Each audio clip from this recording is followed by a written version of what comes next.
Hey there, welcome to the Graced Health Podcast. My name is Amy Connell. I'm a certified personal trainer and nutrition coach who wants you to know your eating, movement, and body don't have to be perfect. You just need to be able to do what you are called to do.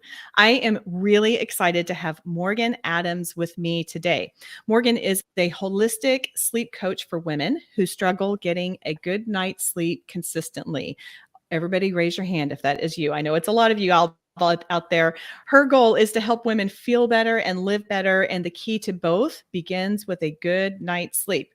Morgan is an accredited health coach with additional advanced certifications in sleep science. She's a sought after podcast guest and expert for websites like Mind Body Green. She's also a former insomniac. She spent almost a decade using prescription sleeping pills despite knowing that her overall sleep quality suffered. Morgan now inspires and teaches other women how to confidently, calmly, and effectively get a good night's sleep without the use of sleep aids. I want to dig into this later, Morgan.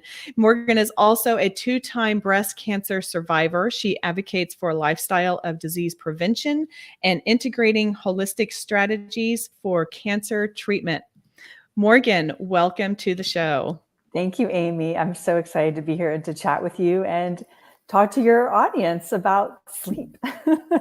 I'm really excited too. In fact, you and I met on this website called Podmatch, which kind of will match up hosts and guests. And when you reached out, I think I responded back and I said, this is an answer to my prayers because I have been wanting to have a conversation about sleep.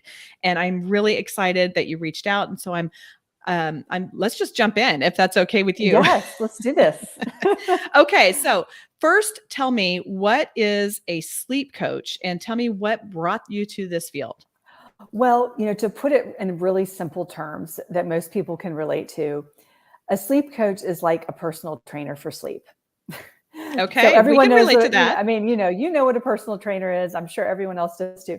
But kind of to peel away the layers, with that, we are coaching clients to develop better sleep behaviors, provide accountability and lifestyle recommendations. And we also screen for sleep disorders because there are so many sleep disorders, hundreds. And those folks need to be seen by a doctor. Coaches are not, trained to do that. So we are sort of that first line, hey, I think you need to be referred. And I have a great, referral network of people that I count on. Sleep coaches also really understand, recovery and circadian biology. And we do it all through the lens of behavioral coaching. We know right now that there are about 350,000 fitness coaches in the US.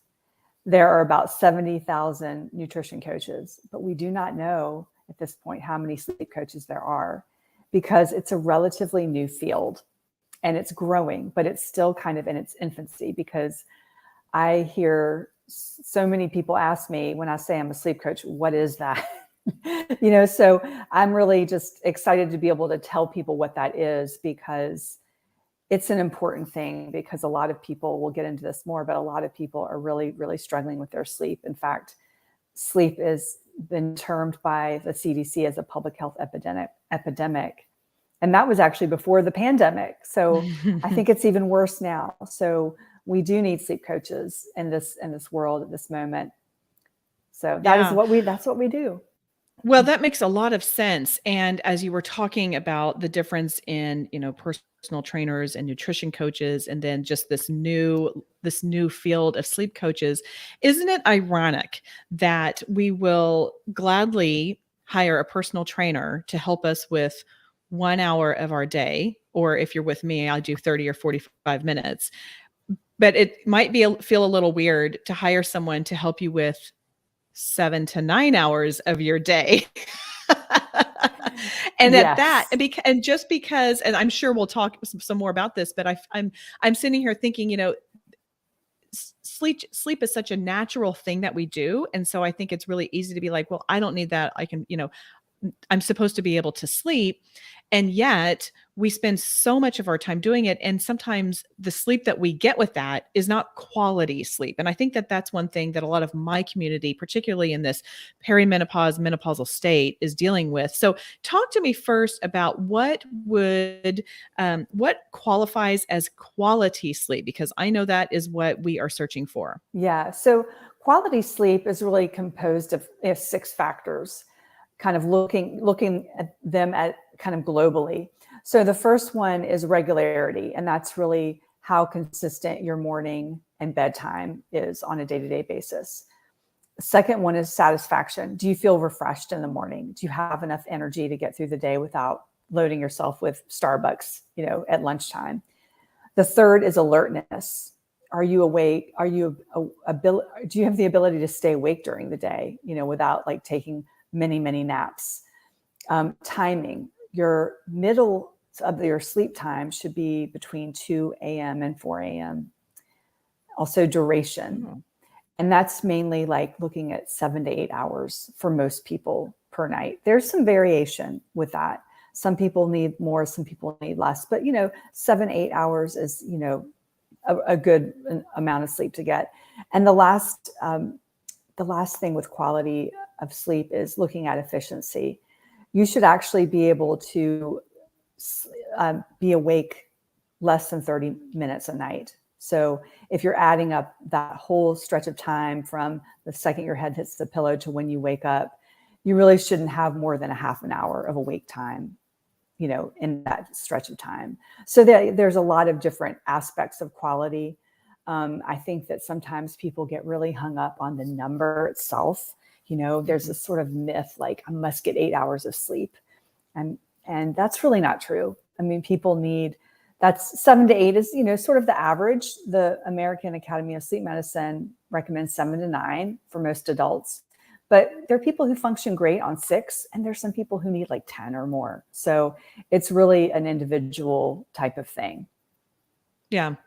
When you say the middle of your sleep time is between 2 and 4 a.m., so does that mean like if you let's just use me as an example. I am normally like fast asleep. First of all, it takes me about 32 seconds to fall asleep. So I don't know if that's good or bad. But my husband's like, you are a medical miracle because you fall asleep so quickly. Anyway, so if I am fast asleep by 10 and I get up at 5:20 in the morning. So does that mean so that's about 7 hours. So that means if I were to go back 3.5 hours, that means the middle of my sleep is more like 1:30-ish. Yeah, that's probably good. That's probably Okay. fine. But Yeah. that's what you mean by the middle of your sleep. Yes. Okay. From Okay. the beginning to the end. Okay. So yeah, I mean, in other words, it's not ideal to go to bed at 12 or 1. If you did that, look at this, that 2 to 4 a.m. thing is going to get skewed a little bit. I mean, yes, Okay. there are some outlier people who are night owls and their circadian rhythm dictates that they go to bed late. But for the general population, getting to bed at midnight is kind of pushing it. Oh my gosh. I can't tell you the last time I went to bed at midnight. Me neither. I I haven't even stayed up till midnight on New Year's Eve. That hasn't happened in like 6 years. So I hear you. Yeah, maybe I have with that. I really don't remember. Yeah, it's just not that important to me. Okay, so one thing that I'm curious about is so my community is we're pretty health minded. We like to move our bodies. We like to put, quality foods in our bodies. And that doesn't say that we are all perfect about it. I know I'm not, maybe they are, but I certainly am not. But I'm wondering if you have any foods to help promote that quality sleep that helps with the satisfaction and an alertness and timing and duration. I love those 6 things that you gave us. Do you have any food recommendations? Well, I'll get into a couple food recommendations that have been looked at, but I'd rather kind of talk at first about sort of a general approach to eating. Okay. So my recommendation for better sleep is to really start looking at what you're eating from the time you wake up till the time you go to bed. And really what we're looking for is people eating to balance their blood sugar for the entire day. So that really, there's a lot to that. And there's a great book called the glucose revolution that is extremely helpful about blood sugar balance. But some general guidelines would be having a healthy fat and protein at every meal, and trying to avoid eating carbs just solo. We call them naked carbs. So when you're eating for better blood sugar balance, what ends up happening to a lot of people is that they are avoiding those 3 a.m. wake ups. That is something that a lot of women tell me that they have. A lot of clients that I'm working with, they're like, I wake up at 3 a.m.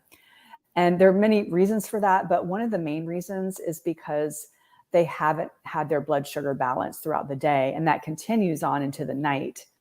So their blood sugar crashes at like 3, and because of the blood sugar crash, the cortisol and adrenaline spike, and that's what creates those wake ups. So that's just kind of a general guideline on how to eat throughout the day into the evening for better sleep. As far as like a particular diet is concerned, there's been some research done lately about the Mediterranean diet. And they're saying that that is actually a sleep promoting kind of diet. The reason is because it's pretty rich in fruits and vegetables, nuts, legumes, grains, and seeds, and has a lot of healthy fats like olive oil and omega-3 fatty acids from all that fish they eat. Now, we've all heard about, it's kind of like a urban legend, maybe, that whole thing about the turkey. You fall asleep because of the tryptophan in the turkey. There's some research that, supports that. The reason why, people are falling asleep with these tryptophan-rich foods is because tryptophan converts into melatonin, which is our sleep hormone. But there's actually foods that are more tryptophan-rich than turkey. And that is mozzarella cheese, roasted soybeans, pumpkin seeds, oat bran, cheddar cheese, and tofu. So those are more promoting for tryptophan than turkey. So those are some general guidelines about general, food in general and different things like that, and how to eat throughout the day for better health, for better sleep and better health. Yeah, that's great. Thank you for those specifics. I know we just eat those up when you give us some specific things. And I know obviously everybody is different. Like for me, my body does not like dairy, and I am guaranteed to have a bad night's sleep when I have dairy. So I will skip the mozzarella, but I will dig into those pumpkin seeds. Good. Excellent. Do you have any like no-nos? I mean, I have to imagine if you're talking about balancing blood sugar, it's like maybe not a big bowl of ice cream right before bed or something like that. Yeah, that would be something to avoid for sure. So when you're looking into the evening and you're looking at dinner time, you want to kind of stay away from heavy foods that are fried and unhealthy fats and sugar, like the ice cream.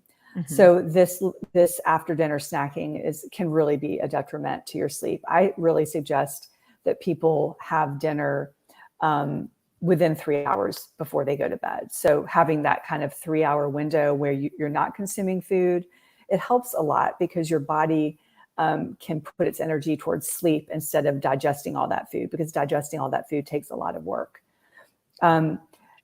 Drinks are something that we should probably talk about, mainly caffeine and alcohol. So caffeine, I personally love my morning coffee. A lot of people, rely on that coffee in the morning. It's sort of a ritual.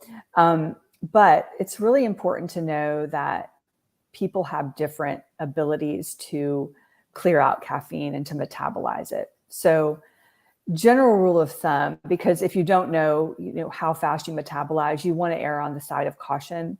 So I usually like to recommend that people kind of hold off on caffeine in the afternoon. So like a good time to stop might be like 11 a.m. or noon. Caffeine has a quarter life of 10 to 12 hours. So if you are having, a cup of coffee after lunch, it could potentially be in your system by the time you go to bed. Wow. Now, I know that there are people out there, and you've probably met them too, who say, oh, I can have a cup of coffee after dinner. I can sleep, no problem. Well, okay, they can get to sleep, but when you really look at their data in the morning, you will often find that they have decreased deep sleep. So they're not getting that refreshed sleep that they could be, but they're falling asleep okay. Now, as far as alcohol, this can be a lot more problematic for women as we get into our mid years.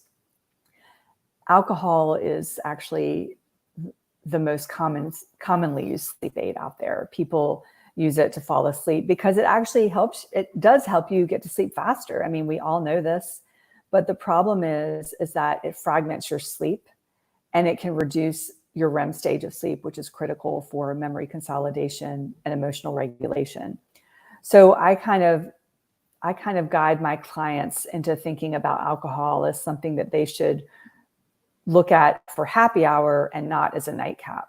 So, I actually think leaving a 4-hour window between your last drink and bedtime is ideal. And I've done actual studies on myself using my Oura Ring, looking to see, the impacts of my readiness and my sleep scores depending on when I drink. And if I have a drink at like 4 or 5 in the afternoon, my sleep is not impacted drastically. But if I have a drink at like 8 o'clock at night, I'm done. Like my sleep scores they're wrecked.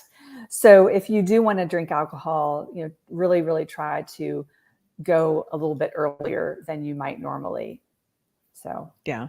Well, it's funny you say that. So I have I have an Apple Watch, and on there I have an app called Pillow. And I know that there's a lot of different ones. It was free. So that's the one I got, but where it kind of will analyze your sleep. And I have noticed if I can have a glass of wine with dinner, but if I'm done by 7, that kind of seems to be the tipping point for me. As long as I'm kind of done by that 7, because otherwise, totally wrecked, waking up, hot flashes, all the things. So totally get that. I hear that. I hear that so often. Yeah. We are not 25 anymore. No. Thank God. Yeah, no kidding. Okay, so in the bio you provided me, one of the things that you said was that you really try and help people without sleeping pills, sleeping aids. So I want to dig into that some.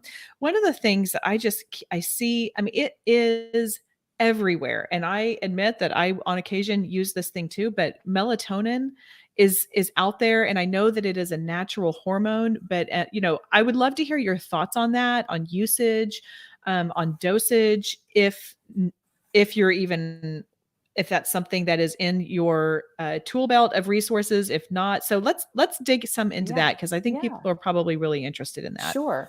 Melatonin has gotten a lot of press lately. I don't know if you've seen all these articles, and actually the press has been pretty bad. And I kind of go back and forth with my thoughts on melatonin, but it's really it's not a sleeping pill. It's really like when you're taking it, you're kind of tricking your body into feeling like it's nighttime. It doesn't really put you to sleep. It's more telling your body that it's time to sleep. I did pull a study though that I'll share with you about melatonin. It's kind of shocking. It was 2013. It had over 1,600 people in it, and it showed that people who took melatonin supplements fell asleep 7 minutes faster and increased overall sleep time by 8 minutes. Honestly, that's not super impressive. So it's really not all that impressive about your overall sleep time and falling asleep faster. It's really more useful in situations where there's jet lag or circadian rhythm disorder. If you are going to use it for just run-of-the-mill sleeping problems, I would say start with the smallest dose possible, which, looking like 0.5 to 1 milligrams. Unfortunately, though, most of the melatonin pills that are sold over the counter are like 3 to 5 milligrams, which is pushing it a little bit. I don't think that's unsafe, but I think that when you can dose anything low, that's preferable. Also, a lot of people find that when they dose higher with melatonin, they have that grogginess feeling in the morning, which nobody wants. If you are going to do melatonin, I would definitely suggest looking at the label to make sure it has a USP certification, which means it's been tested to essentially make sure that what's in it, what they say is on the bottle, is what's in it. This is very alarming, actually. They did a study where they found the content of more than 70% of melatonin supplements varied widely from their label claims. And the concentration ranged from 83% less than the amount listed to 478% more. Whoa. So, I mean, that's on the more side is kind of serious. So imagine if it said there was 3 milligrams in it and there was like 4 times the amount. That's a lot of melatonin. So I think it's really, the bottom line with melatonin is sort of, it's not harmful, but use it judiciously. And a lot of times people dose it too close to bedtime. I've actually run into people who dose it when they wake up at night, which is definitely, you don't want to take it while you're in the sleeping hours. So I actually advise most people to take their melatonin maybe an hour or 2 before bed, because again, it's working on the timing. It's not going to put you to sleep. It's just sort of like setting the stage for sleep. Oh, interesting. Yeah. Okay, an hour or 2 ahead of time. Does it impact the sleep quality at all? Does it change your REM sleep and non-REM and all of that? No, it's not really changing that quality. It's really more changing the timing of the sleep. So there's a lot people can do with melatonin for jet lag and circadian rhythm disorders. People, who have more serious sleep issues. There's a protocol that you can follow, but generally speaking, I don't think it's going to like move the mark for someone who has insomnia. It's not. If someone has true, legitimate insomnia, it's taking melatonin is not going to be the fix for that. Sure. Yeah. Okay, so you've mentioned a couple times about circadian rhythm, and I know that you have talked about using light to help sleep. So I assume that is at least in the same realm. So talk to us some about that and how we can optimize our circadian rhythm using light or using some of these other tools that you recommend. Yeah, this is a subject I've gotten very fascinated with lately. Is circadian biology, and there's a book that I recommend people to take a look at. It's called The Circadian Code by Dr. Sachin Panda. It is we are going to see a lot more in the next couple of years about circadian biology and circadian rhythm, but a couple of guidelines that I'll share with you today about how to use light to get better sleep. These are like really very basic, simple interventions. And it starts in the morning. So within an hour of waking up, it's really, really advised that you get at least 15 minutes of morning sunlight within that hour. Now, the key is no sunglasses, because I will frequently take my dog for a walk in the morning, and I'll see neighbors walking and they've got their sunglasses on. And I'm like, no, take them off. The reason why we don't want to wear sunglasses is because we actually want the sunlight to hit our retina. And when that sunlight hits the retina, it sends a trigger to our suprachiasmatic nucleus. That's a tough tongue twister. Yeah. And that it's called the SCN. And that is basically our central circadian pacemaker, and entrains us to environmental light and dark cycle. And when you have that trigger happen in your suprachiasmatic nucleus, I still can't say it. That's okay. It helps regulate some of your key hormones, cortisol, melatonin, and serotonin throughout the day, because serotonin converts to melatonin. So you've got this whole cascade of events that are kind of triggered once your eyes hit that sunlight. And then throughout the day, it's really good to get several bursts of light during the day. And that's mainly just by taking a walk. And if you can't get outside. And without sunglasses as well? Yes, without sunglasses.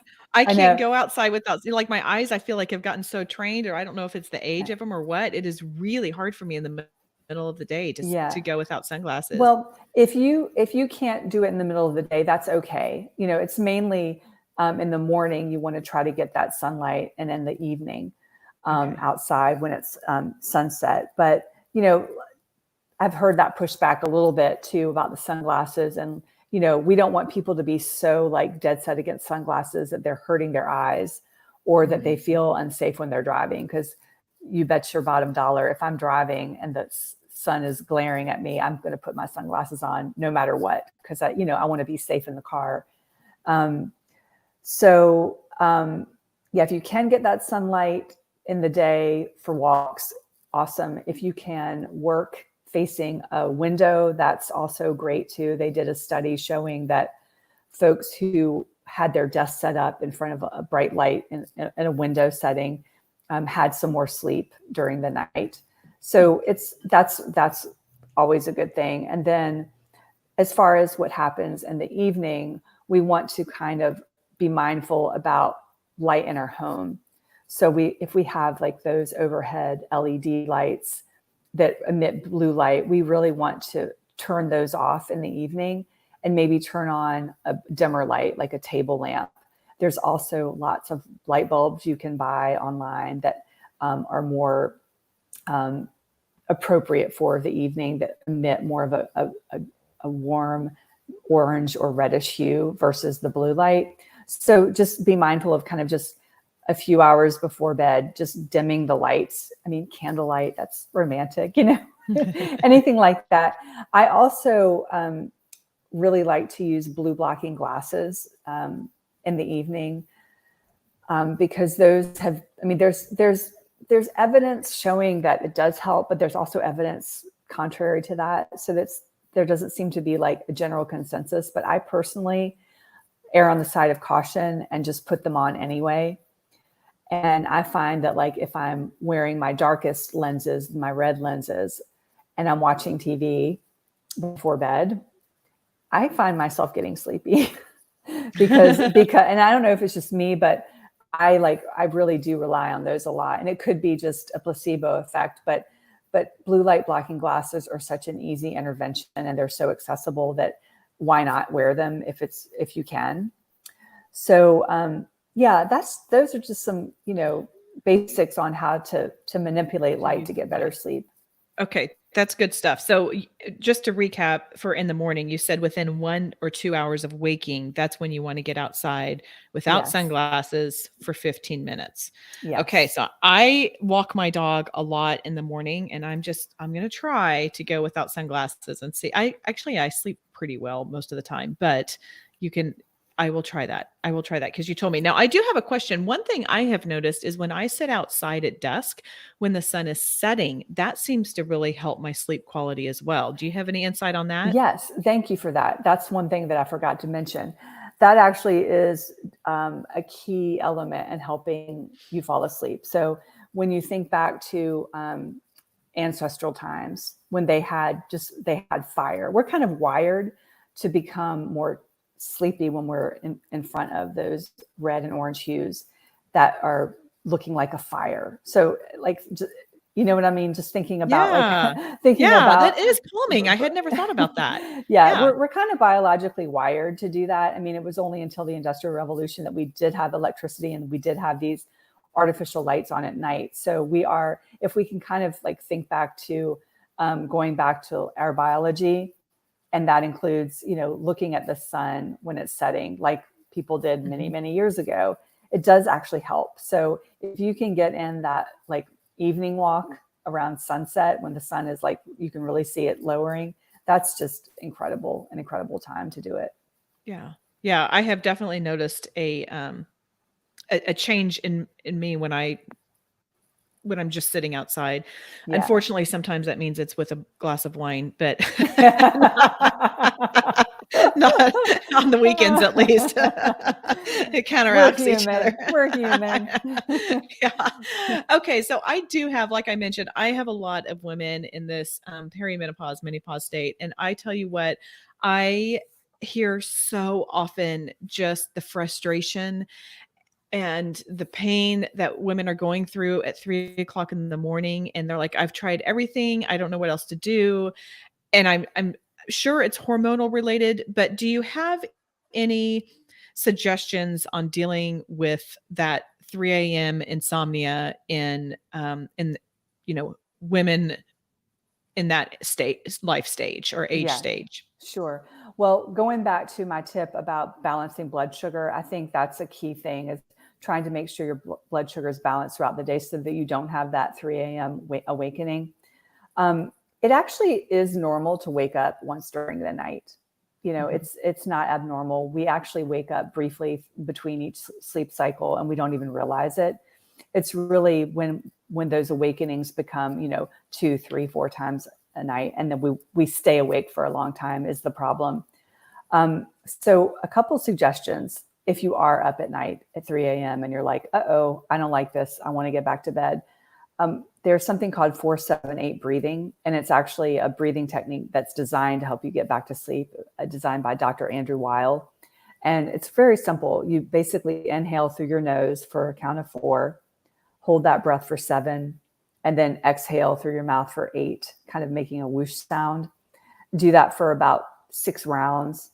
You could do it in bed. Sometimes I do that before bed. It helps as well, but it's a nice relaxing breath to calm your nervous system.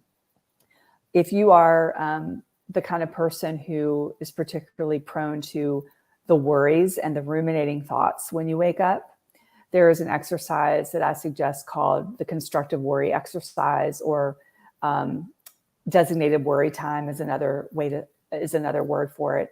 And basically it is when you, in the evening, I would say probably dinner time is a good time to do it.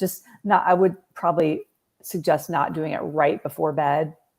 But if you can just take a piece of paper, draw a line down the center, on the left-hand side, have all of the things you're worried about, anything that's on your mind. And on the right-hand side of the page, have the next step. So it's basically your worry and your next step. And let's just say that the thing that you're worried about is something you really cannot do anything about. You just acknowledge that on paper.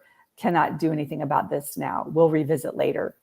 If you do that for a couple weeks, it actually does help alleviate your anxiety, and your brain is actually kind of training itself to do the exercise on its own without the writing down.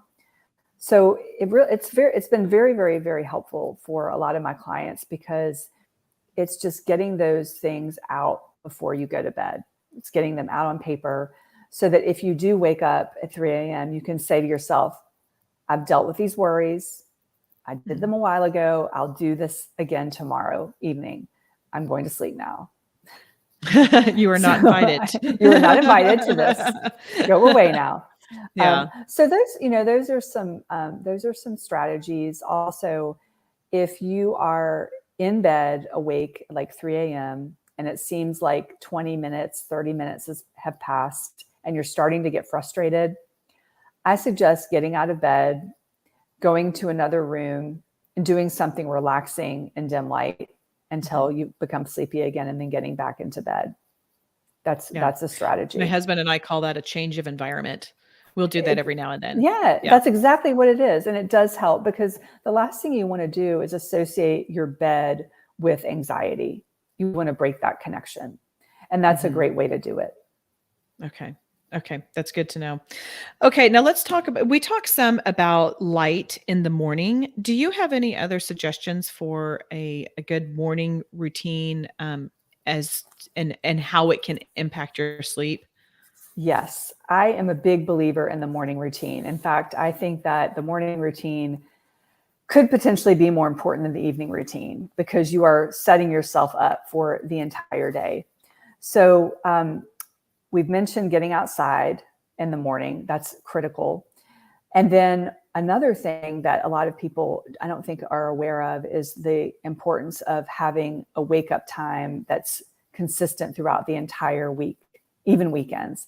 I know a lot of people like to sleep in, I used to do this too. I would sleep in until 9 o'clock on the weekend, but my normal wake up time would be 6 on the weekday. And what ended up happening is I got social jet lag.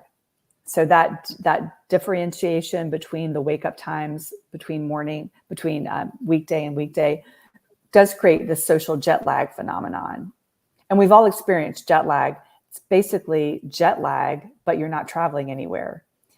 And what ends up happening often is that you have a hard time falling asleep on Sunday, and then you're tired on Monday, and you begin to recover midweek, only to repeat the same process over and over again on an ongoing basis. So I definitely recommend finding a time that you can realistically wake up every morning and setting your alarm for that time. And what most people find is that after they've set their alarm and use that for a couple weeks, that they start to wake up naturally at that time of day. So that's pretty important. And then as far as a routine goes, something that I like to recommend is a morning routine called the 3 M's. And it's not M's because my name is Morgan. The M's stand for something. So if you have an hour to devote to this, that's ideal. But I totally acknowledge the fact that not everybody has an hour in the morning, especially if people have kids, they're trying to get off to school. But no matter what time frame you have to devote to this, there's like 3 separate segments that you should pay attention to, and you could divide them up equally. But the first one is mindfulness. And that would be something like reading a positive book, a self-development book, journaling, or affirmations.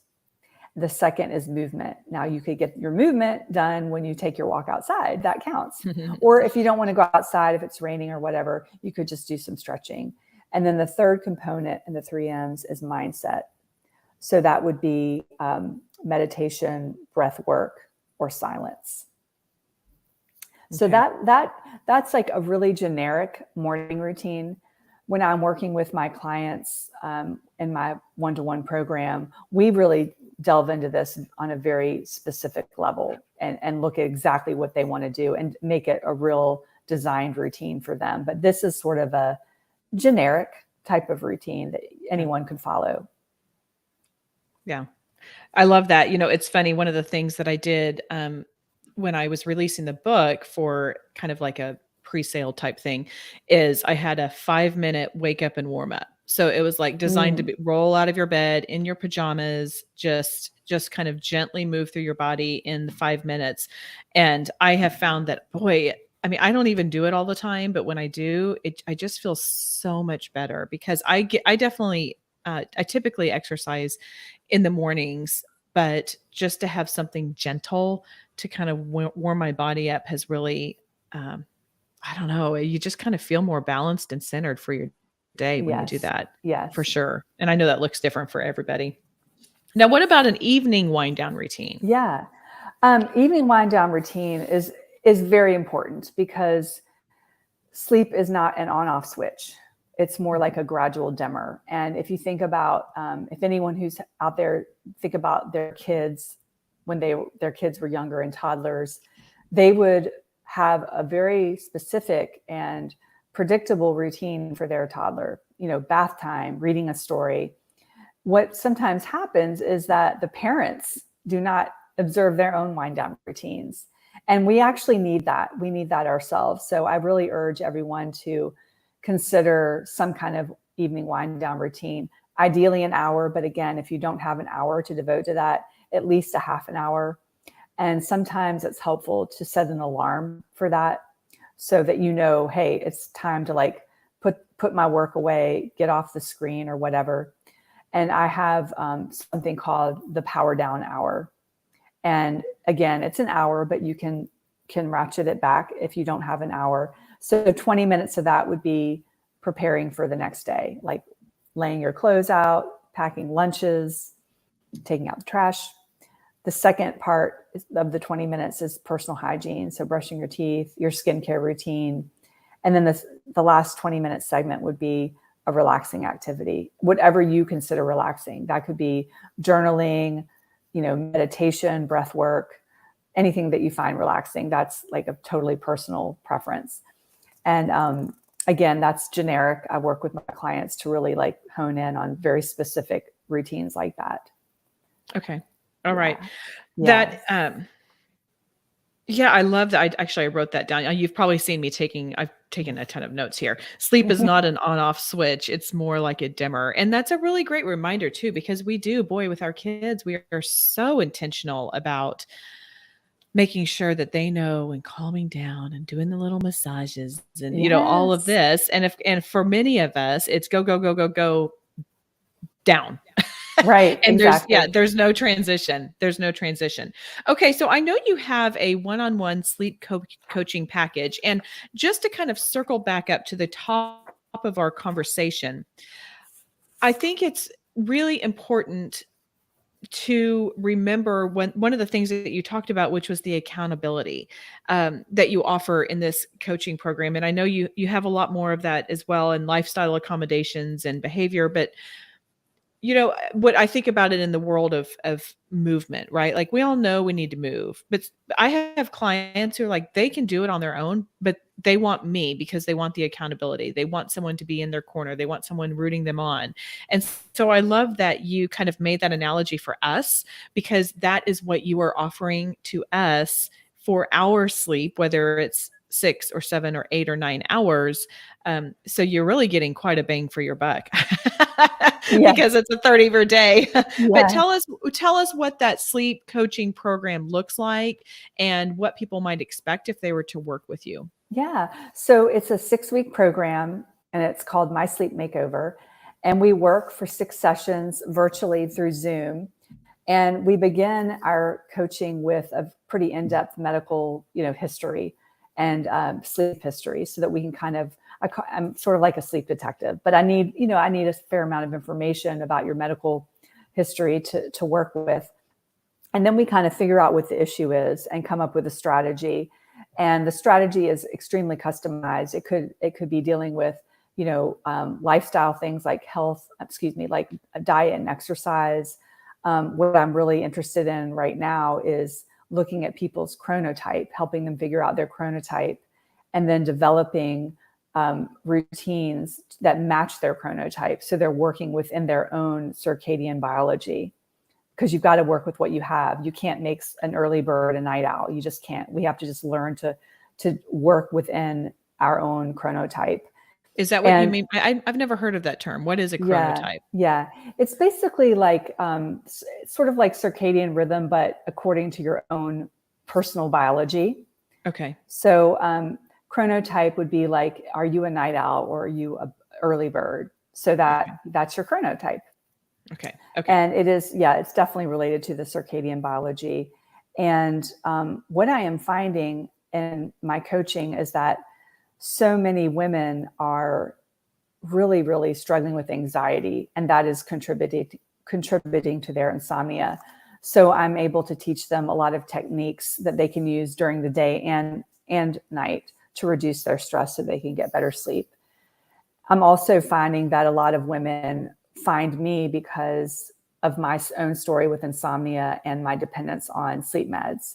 A lot of these women come to me and they're like, I've been on this med for this long, or they may not be taking a prescription sleep aid, but they're taking like Benadryl every night, which has some, ramifications health wise. And or they're on the verge of breaking down and just taking a pill because they're so desperate to get to sleep. So those women tend to find me pretty easily because they can see that I've been down that road, because I really feel, that we do have the ability to sleep, but sometimes we just lose our sleep confidence. And my job is to really work with women to get their sleep confidence back so they don't have to rely on outside medications and that kind of thing to sleep. Got it. I can really relate when you say you lose your sleep confidence. I sleep great at home, and generally I sleep great with my husband, like if we're traveling. But if I'm traveling by myself, that just gave language to what happens. And I have lost my sleep confidence when I travel. And Mm-hmm. it takes me hours to fall asleep when I'm traveling. Yeah. And yeah, I don't know. So yeah, I've never put all of that together, but that's Yeah. exactly what is happening. Well, there is something called the first night effect, which Mhm. explains why a lot of people have trouble falling asleep their first night of a vacation. It's actually, again, going back to that kind of our biology, our ancestry. When we were, in those times and we were in a new place, we were like seriously concerned about our safety. A Right. saber-toothed tiger could come out because we're not in our normal environment. And, that you're probably pretty safe in your hotel, but Mhm. your body doesn't know that. that Yeah. kind of basic instinct doesn't know that. So it's very normal to have that first night effect when you're traveling for one night. Right. Absolutely. Yeah, that's great. Okay, I have a couple questions I ask all my guests. One is I love learning about people's tattoos because I have found that uh, typically when someone has a tattoo, they have put a lot of thought into it and there's maybe a meaning or a story behind it. So I was wondering if you had any tattoos, if you would mind sharing one of them and a meaning behind it. And if you don't, if you had to get one, what would it be and where would it go? Okay, so I did actually put a deposit down on a tattoo when I was 40 and I chickened out. And the tattoo was I was a really big, like hardcore Bikram yoga person. And I would go to this studio that I loved like every day. And I was going to get their logo, which was like a blue swirl, like a simple blue swirl on my lower back. Okay. And I chickened out. I was just like, oh no, I don't want the commitment. Who knows what I'm going to like in 3 years. So that got scrapped. But if I were to get a tattoo, this is probably what I'd get because I saw this on a blog post or Pinterest or somewhere, but it was a tattoo of an arrow on someone's foot so that if you're looking down at your feet, you see an arrow that's moving forward, right? Because the symbolism in that is keep moving forward, keep taking steps forward. You're not going backward. And that's kind of my mantra in life is keep progressing, keep moving forward, despite, adverse circumstances, keep your eyes moving forward and your feet moving forward. So that would be my tattoo if I were to get one. That's great. Well, I do not have any tattoos, but I have heard that doing them on areas like your feet and ankle hurt like mad Yikes. because I can imagine. there's no muscle or fat or anything Yes. like that. It's just really, Oh. really thin skin. So, for whatever it's worth, that is what I've been told by, by I believe guests. it. Okay. And then this is something new that I am doing in this season. Instead of me pulling out one simple thing to remind my guests, I would love it if you could leave, not my guests, my community, one simple thing to remember. It can be really small. It can be just a big thing, whatever it is that you want people to remember, just the one simple thing about this conversation. Hopefully you remember more, but if there's Yes. just one, it Okay. would be this. If there's just one thing to remember and to practice, I really would love for people to consider for 1 week, just as an experiment, going out, getting that bright light exposure within an hour of waking up and see what happens. See what happens to your mood, see what happens to your energy level, see what happens to your sleep. Because I have found that with myself and my clients, it seems like such a like simple thing, but like sometimes the simplest things are the most impactful, and it's free. Yeah. Free You is don't have to good. pay anything. There's no expense involved. So Yeah. that's what I would just encourage everyone to consider and try. And who knows, it might become a lifelong habit for them. Okay, that's good to know. I love that one simple thing. I do have one clarifying question to that.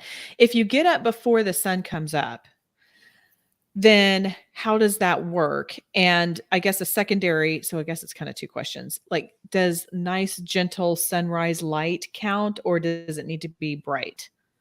Okay, so if I'm in this situation myself. I wake up at 5 o'clock every morning, and I immediately go and get my face with like 18 inches in front of it's called a light box, and or a happy light.